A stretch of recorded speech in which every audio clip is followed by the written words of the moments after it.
말씀들을 통해서 이제 영적 회복과 부흥이 필요할 때 우리가 이제 마지막 가운데서 어떻게 회복이 일어나는지를 함께 나눠보도록 하겠습니다.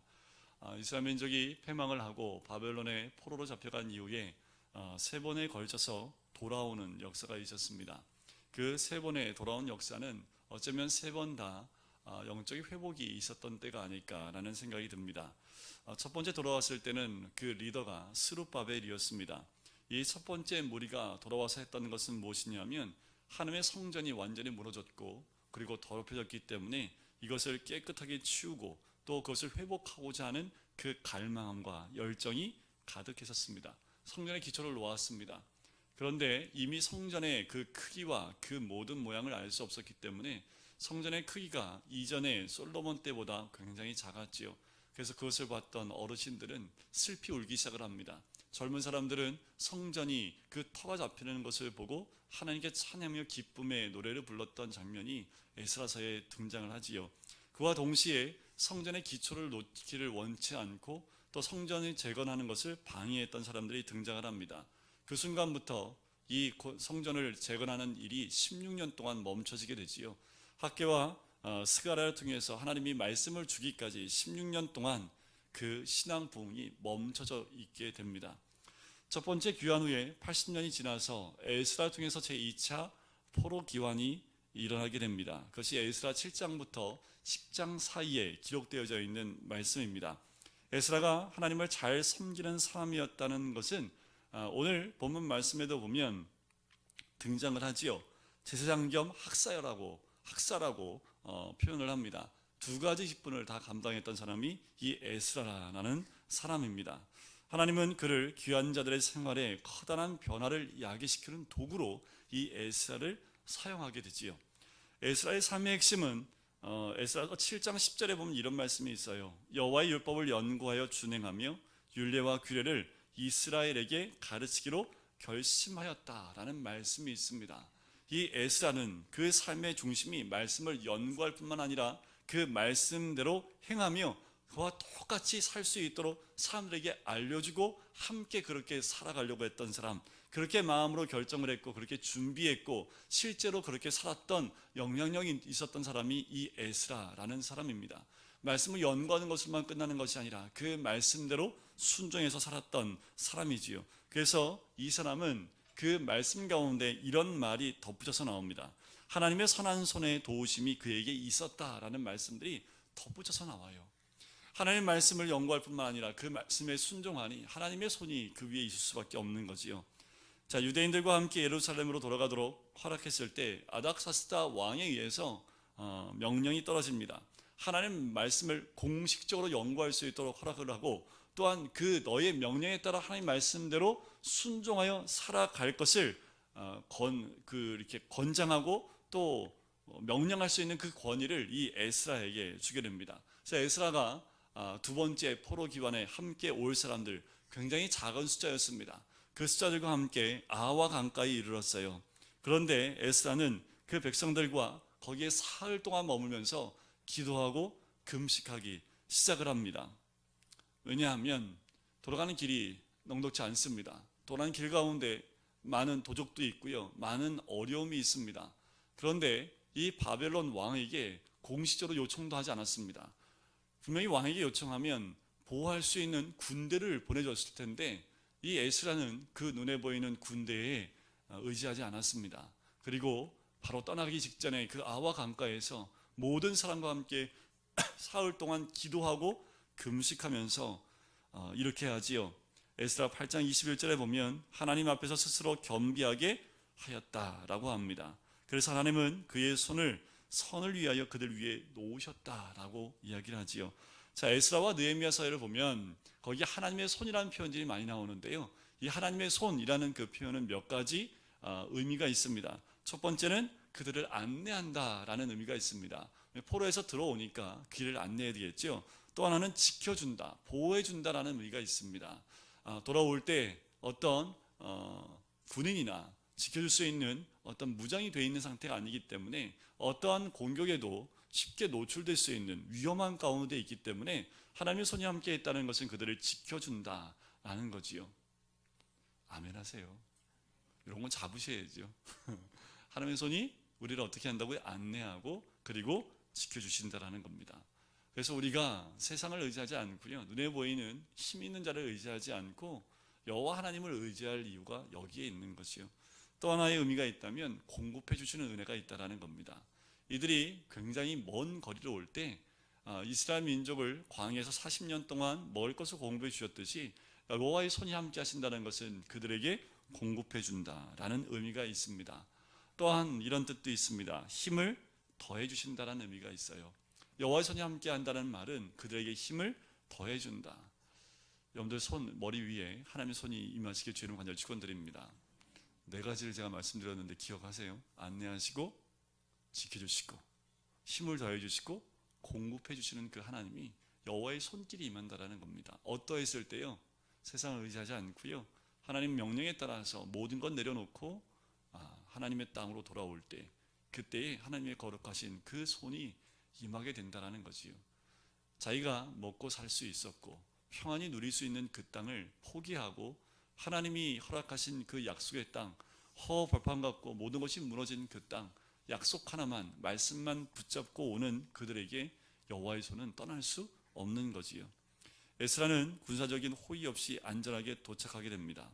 그리고 도착하자마자 어떠한 모습을 발견하냐면 먼저 도착한 사람들의 삶의 모습을 보게 됩니다. 그리고 그들의 삶의 풍습들을 보게 되는데 어떤 모습이었습니까? 이방인들과 혼합하는, 이방인들과 결혼하기 시작하여 그들과 하나가 되어져서 혼합되어져 버린 그 모습을 보고 할 말을 잃어버리게 됩니다. 그래서 어떻게 해요? 에스라가요, 말을 못합니다. 종일토록 겉옷과 속옷을 다 찢고 슬피 울며 앉아있는 이 에스라의 모습을 발견하게 되는 거지요. 한참을 그렇게 울며 옷을 찢고 티끌을 머리에 뿌리며 앉아있는 그 모습 가운데 함께 이 에스라의 말씀에 함께 전율을 가졌던, 그것에 이 하나님 말씀에 함께 마음에 동함이 있었던 사람들이 에스라와 함께 그 나라의 죄에 대해서 애통하는 일에 참여하게 됩니다. 저녁 소재 드릴 때까지 하나님께 그 마음을 쏟아 부었습니다. 온 모든 것을 쏟아 부었지만 어떤 것도 구하지 않고 애통함으로 다 쏟아 부었다라는 거지요. 뭐 때문에요? 오직 그 민족, 자기 나라의 민족의 죄 때문에 그 죄를 고백함으로 모든 것을 다 쏟아내어진 그 에스라의 모습을 보게 됩니다. 그럼에도 불구하고 아직 희망이 있다라는 겁니다. 왜요? 그렇게 그 민족을 끌어안고 기도하는, 그리고 그 모든 죄를 토해내는 사람들이 있었기 때문에 아직 희망이 있다라는 거지요. 그리고 3일이 지난 이후에 큰 비가 내립니다. 그 비 때문에 모든 이스라엘 사람들이 두려워 떨기 시작을 합니다. 그들은 당신의 말씀대로 우리가 마땅히 행할 것입니다 라고 응답을 해요. 이러한 일들을 질서 있게 처리하기 위해서 세번 조항들을 신속하게 만들게 됩니다. 이것이 신앙부흥일까요?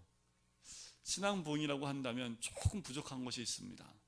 지금 이 에스라는 그의 삶, 이스라엘 민족의 삶의 개혁을 일으킨 거지요. 자, 신앙의 부흥이라는 것은 두 가지가 함께 와야 됩니다.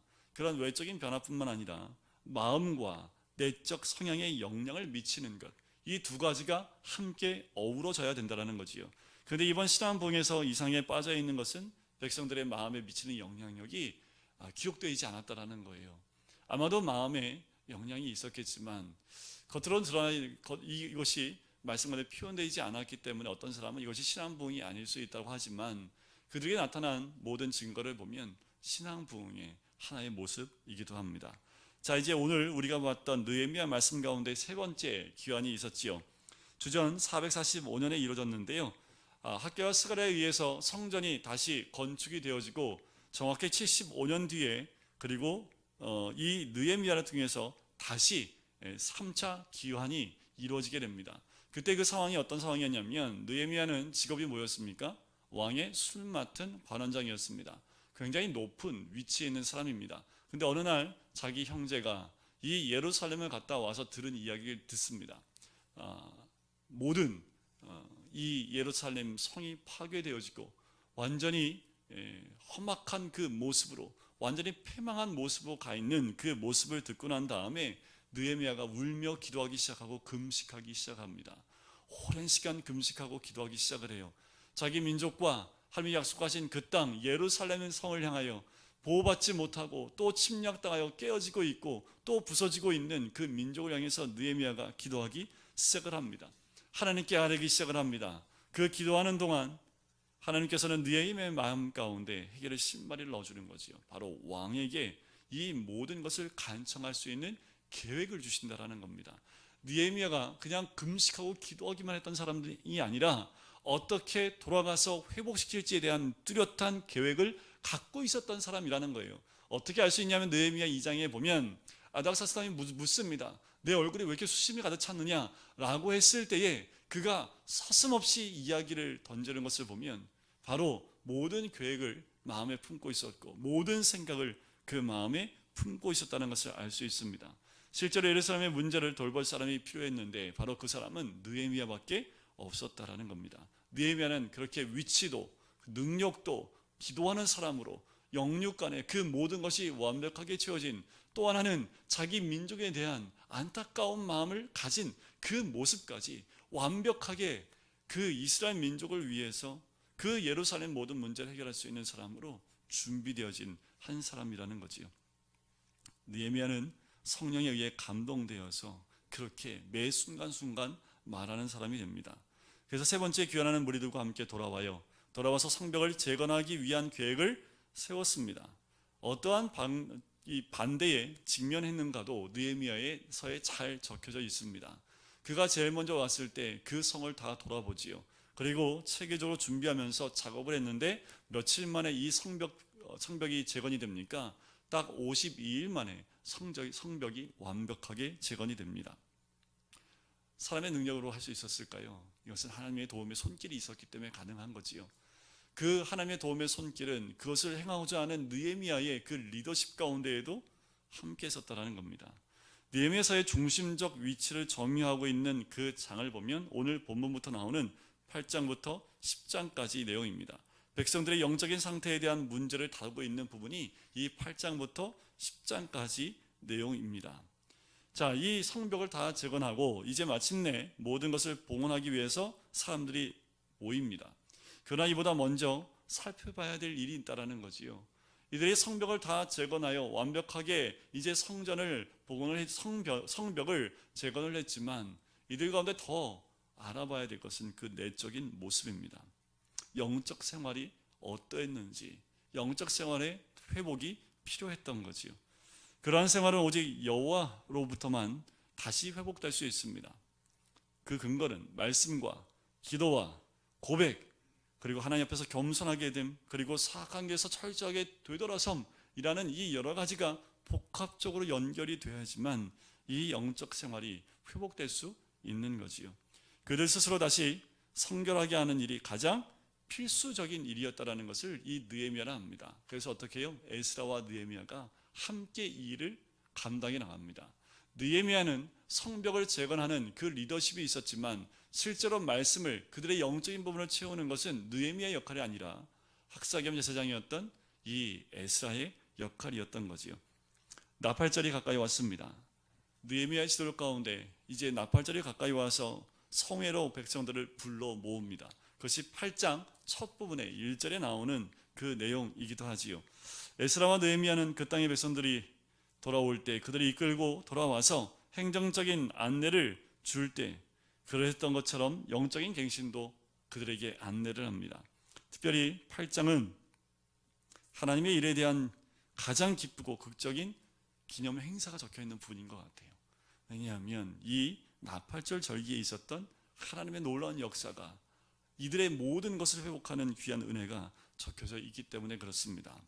그 첫 번째 부분이 나와 있는 부분이 1절부터 8절까지 내용입니다.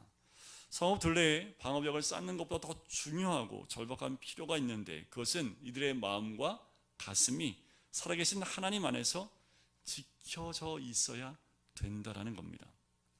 이들이 이 모든 부분들, 마침내 이 성벽이 완벽하게 재건되어지고 이제 보호받았다라는 그 모든 것, 그 가운데 그냥 안주해 버릴 수 있는데 그 백성들 가운데 선한 그 내적 동기가 일어나기 시작하는데 갈급함, 그 모든 것이 엄청나게 표출이 되어지기 시작을 합니다. 그래서 사람들이 어디에 모여요? 수문학 광장에 모여들기 시작을 합니다. 그래서 1절에 보면 수문학 광장에 모였습니다. 그 에스라에게 청하지요. 모세의 율법을 가져오기를 청해서 사람들에게 그 율법을 가르치는 장면이 등장을 합니다. 이 같은 하나님의 선하심이 그들 하나님 말씀에 갈급하도록 만들었다라는 거지요. 진정한 회복, 진정한 영적인 부흥은 말씀에 대한 갈급함부터 시작을 합니다. 자, 그들에게 여호와의 말씀, 그 율법을 선포하기 위해서 에스라가 씁니다. 에스라가 쓰는데 어디 위에 씁니까? 자, 5절 말씀에 보니까 4절 말씀에 보니까 이렇게 나오지요. 그때의 학사 에스라가 특별히 지은 어디에 있어요? 나무 강단에 서고.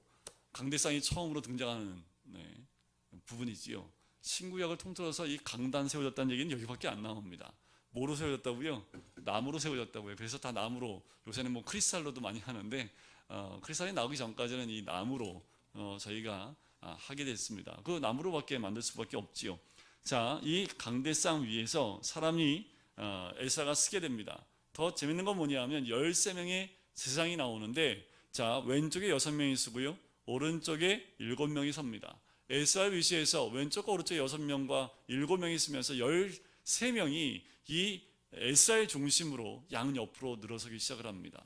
자, 그들이 하는 역할이 뭐냐면 에스라가 율법을 가르칩니다. 몇 시간 동안이요?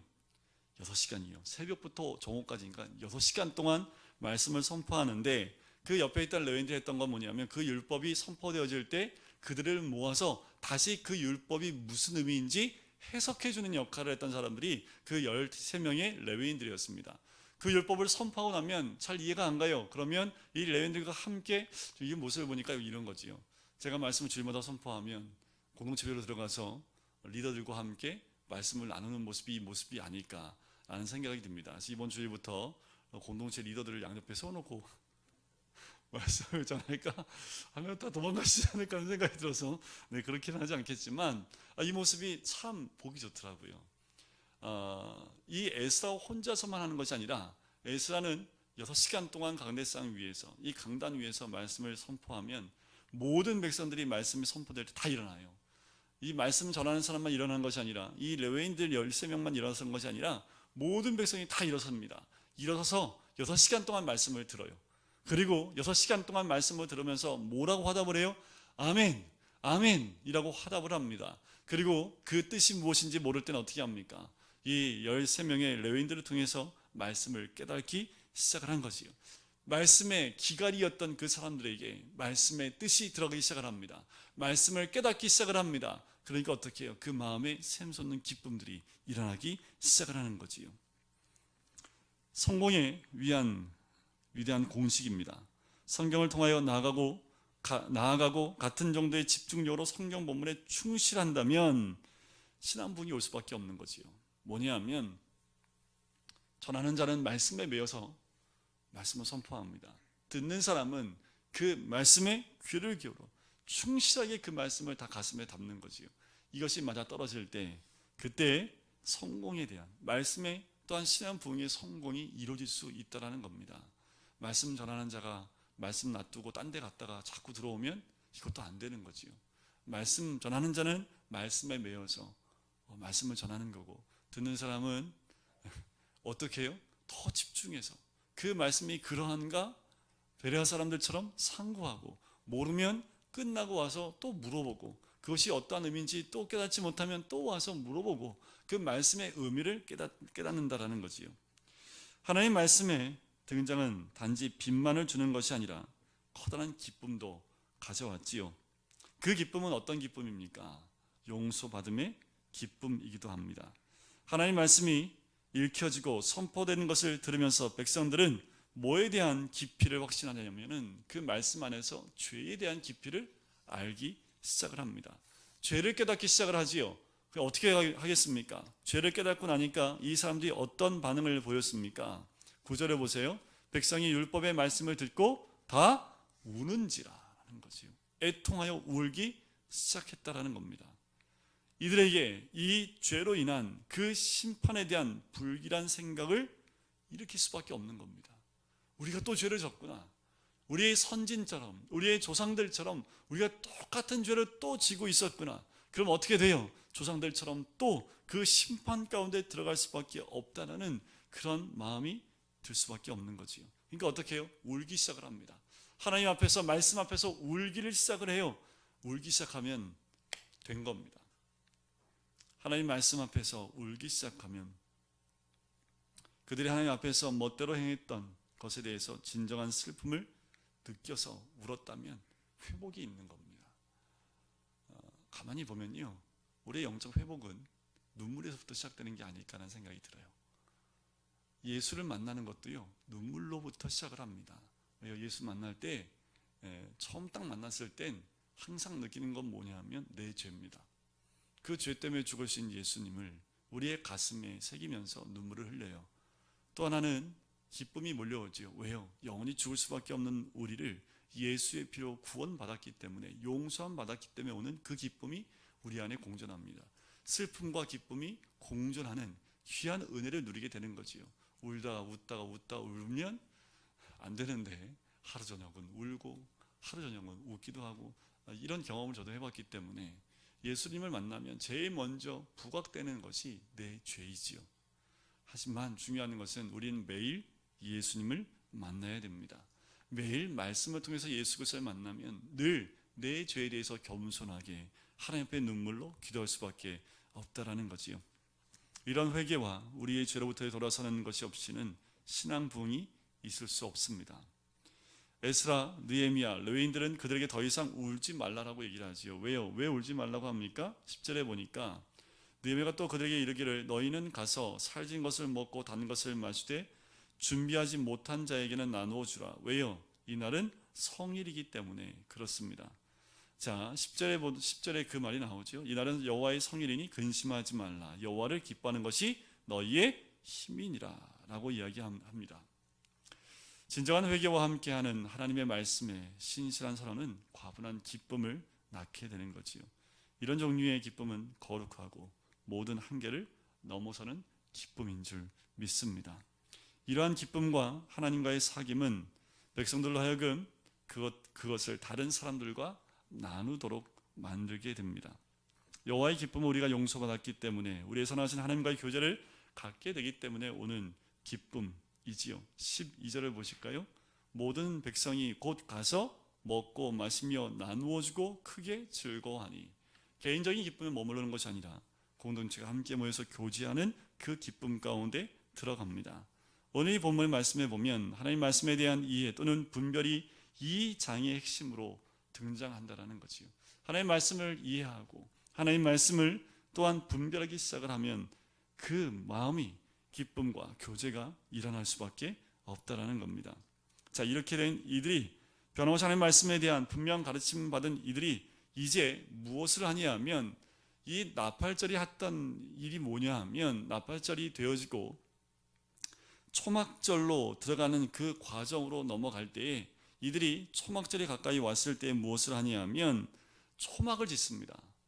이들의 전통 가운데 초막절이 오게 되면 초막절 절기 때 이 자기 집의 지붕 위에, 그러니까 옥상에다가 이 나무로 천막을 치게 됩니다. 그리고 일주일 동안 천막에서 생활을 하면서 하나님 말씀을 나누게 돼요. 하나님의 구원하심을 다시금 기억하기 위해서 임시거처를 만들게 되는 거지요. 그들의 과거에 하나님께서 행하셨던 그 신실하심을 기억해내는 겁니다. 그리고 그들은 하나가 되는 거지요. 그 하나됨은 그 기초를 하나님 말씀으로부터 오는 기쁨과 그 힘을 의지함으로 하나가 되는 것을 의미합니다. 이 초막절의 절기가요, 1000년 전 여호수아 때 이래로 이렇게 잘 지켜진 적이 없었다고 합니다. 그만큼 이때 초막절을 굉장히 성대하게 제대로 말씀대로 지켰다는 것을 알 수 있는 거지요. 신자들의 나눔과 하나됨과 서로 연결됨에 새로운 정신이 가능하게 되는 것은 말씀을 인한 회개와 공동체가 말씀으로 하나 되는 것, 그것 안에서 이루어지게 되는 거지요. 연합과 사귐은 그 말씀 안에서 이루어지게 됩니다. 주님의 말씀을 주의 깊게 읽을 목적으로 하나가 된 신자들의 모임이나 교회, 그 공동체 안에서 참된 모양은 진정한 하나됨이 그들 가운데 또한 이들 가운데 임하게 되는 거지요. 이제 초막절을 지키는 것을 마치고요, 속죄일로 불리는 가장 거룩한 날이 이제 옵니다. 이제 그날은 금식하는 날이거든요. 금식한다는 것은 무엇을 의미합니까? 하나님께 겸비케 된다라는 것을 의미합니다. 자신들의 죄를 고백하고 하나님 말씀을 또한 듣기 시작하면서 또 겸비케 되어지는 그들의 모습, 하나님 앞에서 그들의 죄를 자복하는 모습과도 같은 거지요. 이 느헤미야 8장에 나와 있는 이 마지막 포로 귀환 후에 이 마지막 회복은 말씀 앞에 선 이들의 모습이, 참된 예배자의 모습으로 서 있는 이들의 모습이 온전히 부흥되는, 영적인 부흥이 일어나는 이들의 모습을 보게 되는 거지요. 에스라와 느헤미야 시대에 허락되었던 그 같은 신앙 부흥을 오늘도 우리에게 하나님이 허락해 주시기를 원하고 계신다라는 겁니다. 의에 대하여 목마르고 줄인 모든 사람들이 하나님 말씀의 완전한 가르침을 향하여 갈망할 때에, 그 말씀 속에서 내 자신을 발견하고 죄를 고백할 때에 하나님의 은혜가 우리 공동체뿐만 아니라 우리 교회를 새롭게 하고 우리 가정을 새롭게 하고 이 나라를 새롭게 하는 그 시작점이 되게 될 줄 믿습니다. 기도함으로써 신앙 부흥의 섭리와 하나님의 선한 도움의 손길이 임할 때에 진정한 부흥은 우리 한 사람 한 사람을 통해서 우리가 있는 그 지역에서 일어나게 될 줄 믿습니다. 이제 우리 안에 부흥의 귀한 은혜가 임했으면 좋겠습니다. 그래서 주님 안에서 진정한 즐거워해야 될 기쁨이, 빼앗기지 않는 그 기쁨이 우리 개인의 심장 가운데 또한 가정 가운데 임하기를 주의 이름으로 간절히 축원드립니다. 그래서 우리 교회뿐만 아니라 돌아가시는 그 가정 안에서도 이 기쁨을 나누고, 없으셔요? 그냥 혼자라도 기뻐하세요. 그 기쁨이 충만할 때 내 안에 있는 모든 것들이 하나님의 은혜로 채워지고요, 또 말씀을 보면서 그러한가 또 묻고, 잘 모르겠으면 저를 부르세요. 언제든지 달려가서 그 말씀이 그러한가 함께 연구하고 말씀의 뜻을 나눠드리겠습니다. 제가 하는 역할이 에스라가 하는 그 역할과도 같은 거지요. 그러기 위해서는 또 여러분이 우리 말씀의 사역자인 저와 전도사를 위해서 또 기도해 주셔야 됩니다. 올바른 말씀을 제대로 잘 해석하고 전할 수 있도록 또 기도해 주셔야 되는 거지요. 또한 우리들은 말씀에 벗어나지 않고 말씀으로 온전히 그 말씀을 잘 해석하여 여러분들 귀에 들려드리고 함께 그 말씀을 붙들고 이 마지막 때에 하나님 나라를 꿈꾸는 우리 모두가 되시기를 주님의 이름으로 간절히 축원드립니다.